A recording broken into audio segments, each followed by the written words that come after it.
Assalamualaikum warahmatullahi wabarakatuh. Saya Catherine Icewinda, mahasiswi jurusan akuntansi. Pada kesempatan kali ini, saya akan mempresentasikan hasil penelitian saya mengenai pengaruh pelaporan kinerja lingkungan ISO 14001 dan peringkat proper terhadap kinerja keuangan perusahaan dengan firm size dan ownership structure sebagai variabel kontrol. Studi pada perusahaan industri penghasil bahan baku yang terdaftar pada Bursa Efek Indonesia.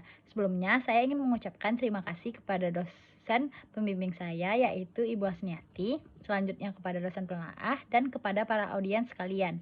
Baiklah, pada kesempatan kali ini saya akan membahas topik pembahasan yang terdiri dari 5 topik.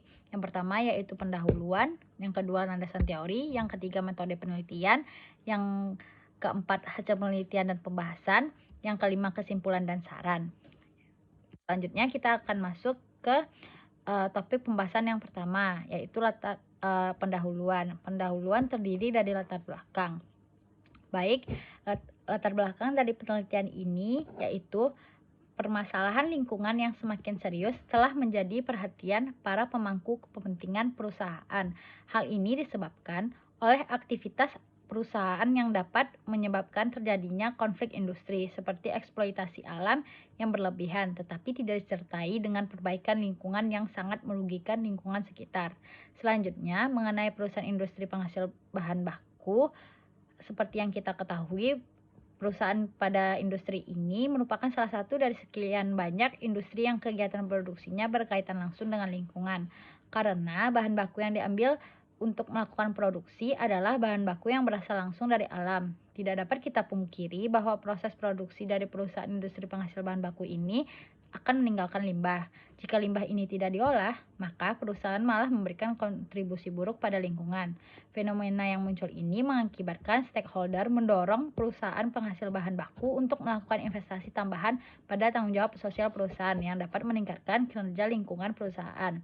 Pelaporan kinerja lingkungan dilakukan oleh perusahaan menggunakan suatu pedoman yang bernama GRI. Selanjutnya, kinerja suatu perusahaan dapat juga dilihat dari sertifikasi ISO 14001 yang diperoleh perusahaan, karena standarisasi yang dikeluarkan ISO ini telah dikembangkan untuk membantu perusahaan dalam pengelolaan dan penggunaan sumber daya yang efisien dan pengurangan dampak lingkungan.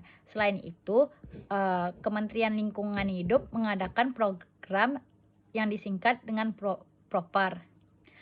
Studi mengenai kinerja lingkungan ini sangat menarik untuk teliti. Selain itu, saya selaku penulis ingin mengetahui pengaruh pelaporan kinerja lingkungan ISO 14001 peringkat proper terhadap kinerja keuangan pada perusahaan industri penghasil bahan baku. Selanjutnya, rumusan masalah dari penelitian ini. Rumusan masalah yang pertama yaitu apakah pelaporan kinerja lingkungan berpengaruh terhadap kinerja keuangan pada perusahaan industri penghasil bahan baku. Rumusan masalah yang kedua, apakah kinerja lingkungan berdasarkan ISO 14001 berpengaruh terhadap kinerja keuangan pada perusahaan industri penghasil bahan baku. Rumusan masalah yang ketiga, apakah kinerja lingkungan berdasarkan peringkat proper berpengaruh terhadap kinerja keuangan pada perusahaan industri penghasil bahan baku. Dan yang keempat yaitu, apakah kinerja lingkungan berdasarkan pelaporan kinerja lingkungan ISO 14001 dan peringkat proper berpengaruh terhadap kinerja keuangan perusahaan dengan firm size dan struktur kepemilikan sebagai variabel kontrol. Selanjutnya, tujuan penelitian ini untuk mengetahui apakah pelaporan kinerja lingkungan berpengaruh terhadap kinerja keuangan. Yang kedua, untuk mengetahui bagaimana kinerja lingkungan berdasar ISO 14001 berpengaruh terhadap kinerja keuangan. Yang ketiga, untuk mengetahui apakah kinerja lingkungan berdasarkan peringkat proper berpengaruh terhadap kinerja keuangan. Dan yang keempat, yaitu untuk mengetahui bagaimana kinerja lingkungan berdasarkan pelaporan kinerja lingkungan ISO 14001 dan peringkat proper berpengaruh terhadap kinerja keuangan dengan firm size dan struktur kepemilikan sebagai variabel kontrol. Manfaat penelitian pada penelitian ini dapat dirasakan oleh investor, kreditur, dan pihak eksternal. Hasil penelitian ini diharapkan dapat digunakan sebagai salah satu pertimbangan untuk pengambilan keputusan terkait pembiayaan dan investasi perusahaan. Bagi perusahaan, diharapkan dapat meningkatkan kesadaran terhadap tanggung jawab lingkungan melalui kinerja lingkungan yang mempengaruhi kelangsungan perusahaan. Yang ketiga, bagi pemerintah diharapkan dapat menjadi bahan pertimbangan dalam membuat kebijakan yang terkait masalah kinerja lingkungan dan tanggung jawab lingkungan perusahaan. Dan yang terakhir, bagi mahasiswa diharapkan dapat memberikan pemahaman mengenai kinerja lingkungan yang ada pada perusahaan serta pengembangan ilmu pengetahuan dalam bidang akuntansi lingkungan.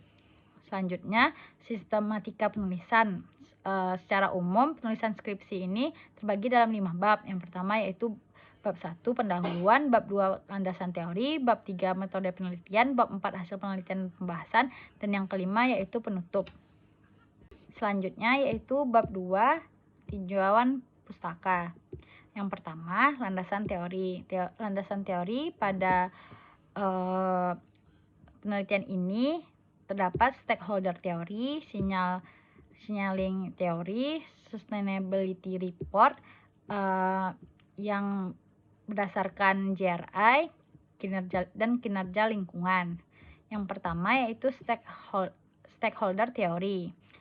Pada dasarnya, tanggung jawab sosial perusahaan diungkapkan bertujuan untuk memperlihatkan tentang aktivitas sosial dan pengaruhnya terhadap masyarakat yang dilakukan oleh perusahaan.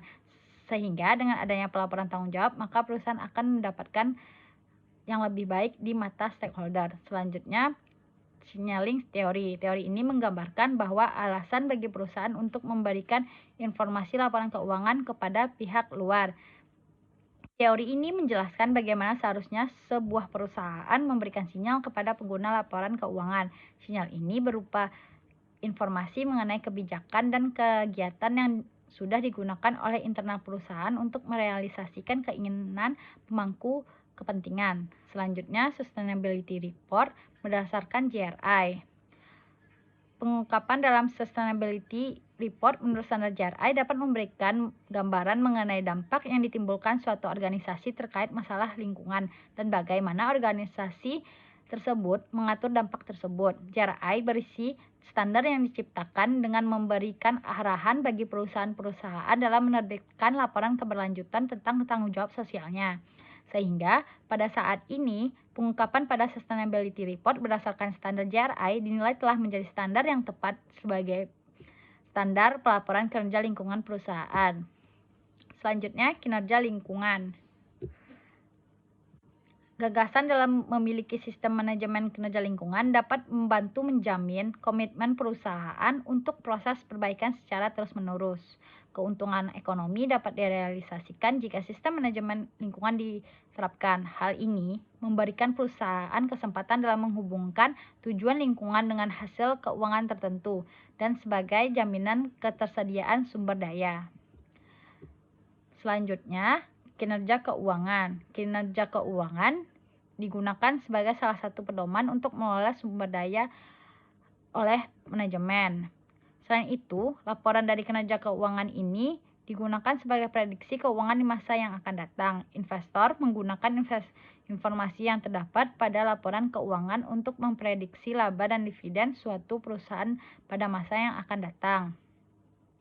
Penilaian kinerja keuangan pada setiap perusahaan itu berbeda-beda. Hal ini tergantung pada ruang lingkup bisnis yang dijalani oleh masing-masing perusahaan. Metode return on asset atau ROA adalah suatu rasio yang mengukur tentang efektivitas manajemen dalam pengelolaan investasi dan digunakan perusahaan agar investor tertarik untuk menanamkan modalnya. Dalam penelitian ini, ROA digunakan untuk menilai kinerja keuangan. ROA termasuk rasio profitabilitas yang dapat mengukur kemampuan perusahaan dan dalam menghasilkan laba dari aktivitas yang dipergunakan oleh perusahaan. Metode ROA dapat menggambarkan kondisi perusahaan karena metode return on asset mengukur efektivitas manajemen secara keseluruhan yang ditujukan oleh tingkat keuntungan yang diperoleh oleh perusahaan. Selanjutnya, ISO 14001. ISO merupakan singkatan dari International Organization for Standardization, dibentuk sebagai koordinasi standar kerja internasional. Salah satunya adalah ISO 14001 yang mengatur tentang standar internasional mengenai Environmental Management System. Dengan menerapkan ISO 14001 ini dapat memberikan manfaat bagi perusahaan. Manfaat yang paling utama adalah perlindungan terhadap lingkungan, pemenuhan persyaratan standar akan membantu perusahaan dalam mematuhi peraturan perundang-undangan dan sistem manajemen yang aktif. Perusahaan yang memiliki sertifikasi 14001 harus melalui proses penilaian berupa audit untuk melihat kepatuhan perusahaan terhadap standar ini. Bila perusahaan telah memiliki sertifikat ini, perusahaan harus melakukan review internal tahunan untuk memastikan kepatuhan terhadap standar ISO 14001 dan audit kembali setiap 3 tahun untuk sertifikasi ulang.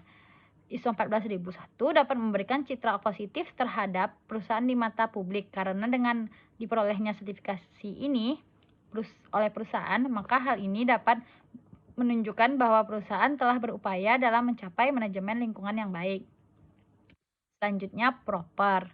Proper yang diadakan oleh Kementerian Lingkungan Hidup ini adalah evaluasi ketaatan dan kinerja melebihi ketaatan penanggung jawab usaha atau kegiatan di bidang pengendalian pencemaran dan kerusakan lingkungan hidup, serta pengelolaan limbah, bahan berbahaya, dan beracun.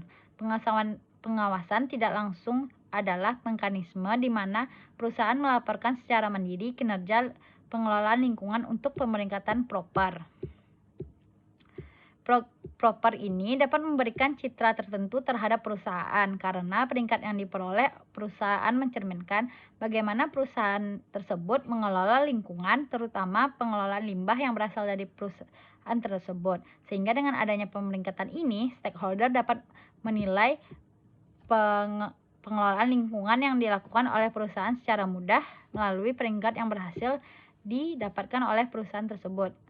Variabel kontrol yang digunakan pada penelitian ini yaitu ukuran perusahaan dan ownership structure. Selanjutnya, penelitian terdahulu terdapat beberapa penelitian dari tahun ke tahun.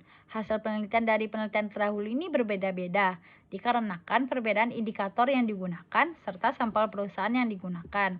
Selanjutnya, hipotesis pada penelitian ini. Terdapat 4 hipotesis. Yang pertama yaitu pelaporan kinerja lingkungan berpengaruh signifikan positif terhadap kinerja keuangan. Yang kedua, ISO 14001 berpengaruh signifikan positif terhadap kinerja keuangan.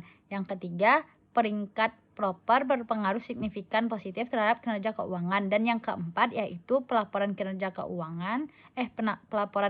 lingkungan ISO 14001 peringkat proper berpengaruh terhadap kinerja keuangan perusahaan dengan firm size dan structure ownership sebagai variabel kontrolnya.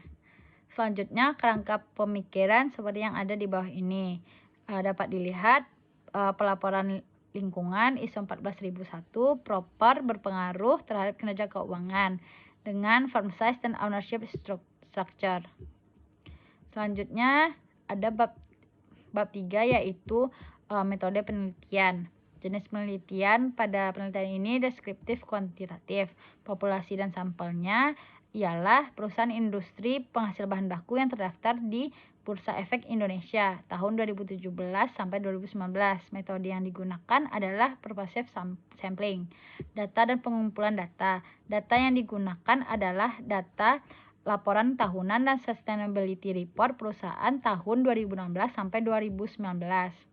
Selanjutnya, variabel yang digunakan dalam penelitian ini yaitu variabel dependen yang diukur dengan ROA. Selanjutnya, variabel independen yang diukur dengan pelaporan kinerja lingkungan berdasarkan GRI.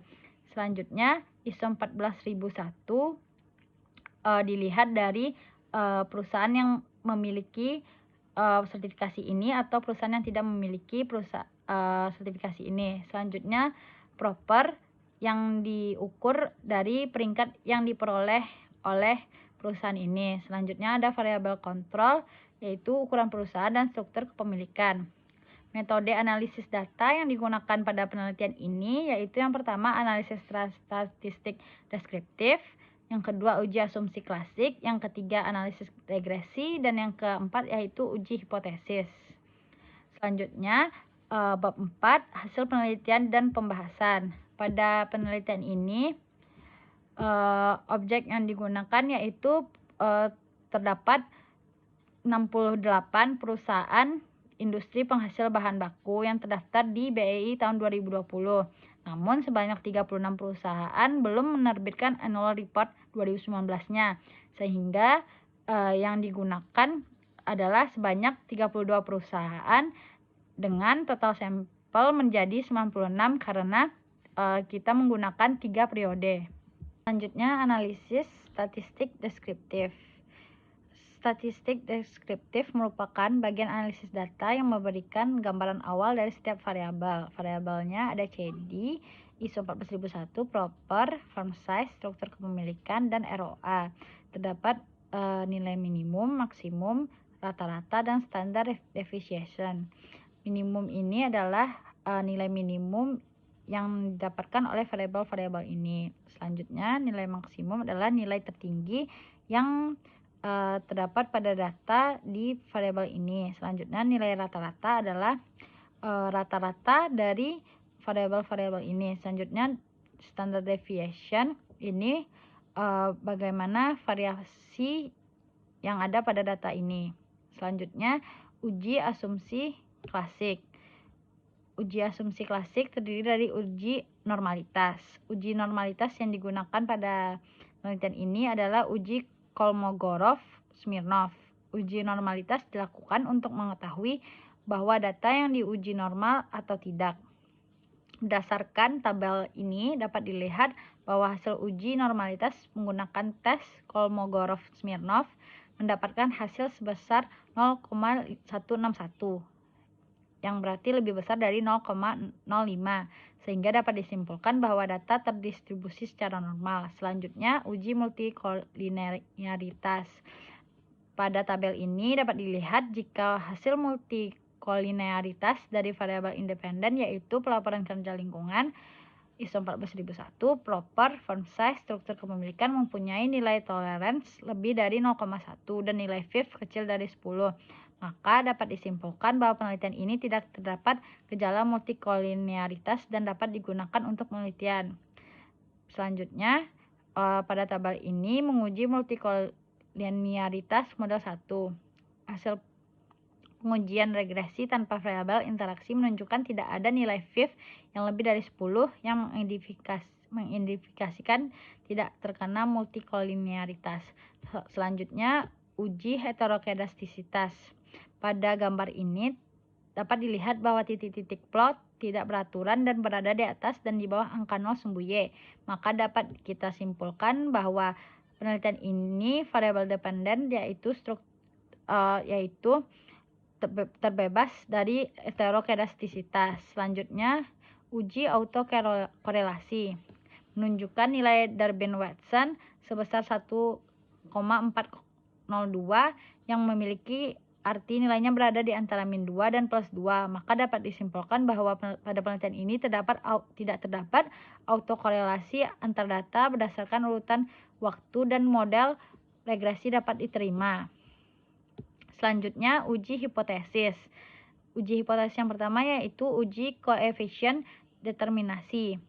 Dapat dilihat uji koefisien determinasi ini digunakan untuk menguji sejauh mana seluruh variabel independen dapat menjelaskan variabel dependen.